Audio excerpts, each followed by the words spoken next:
तर इकडे लक्ष द्या. आता चित्र पाहून नाव लिहायचं आहे, मुलाचं किंवा मुलीचं किंवा एक पूर्ण नाव.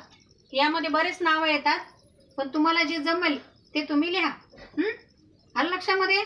मग आता हे चित्र पहा आणि कोणतं नाव आहे ते मला इथे लिहून द्या. चला, कोणाला येते? समाधान येते? ये. सिद्धू, दुर्गा ये. बघ लिहून कोणतं नाव. हे काय आहे? ते इंग्लिश मधून झालं. मराठीत काय म्हणतात त्याला? डोळा. मग डोळ्याला आणखीन एक शब्द कोणता आहे? समानार्थी शब्द. तो शब्द आहे आणि त्या शब्दावरून हे चित्र आणि त्या चित्रावरून ते नाव आहे. आराध्या येते? कुठली आराध्या येते का? आस्था. नाही. गणेश, नाव लक्षात आलं? नायरा. नायरा.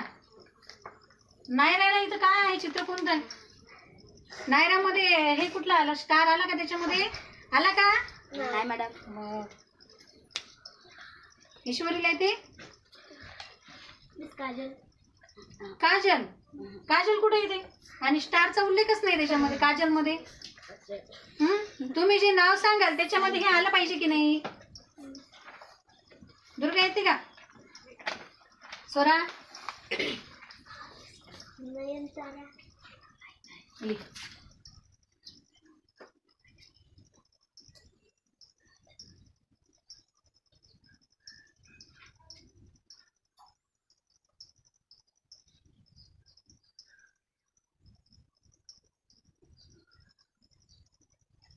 पहा किती योग्य नाव लिहिलं. आलं की नाही त्याच्यामध्ये? डोळ्याला समानार्थी शब्द काय आहे? नयन. आणि स्टारला मराठी शब्द कोणता आहे? मग काय झालं पूर्ण नाव? नयनतारा. आलं की नाही? दोन्ही चित्राचा उल्लेख त्याच्यामध्ये. Very good. स्वरासाठी जोरदार टाळ्या.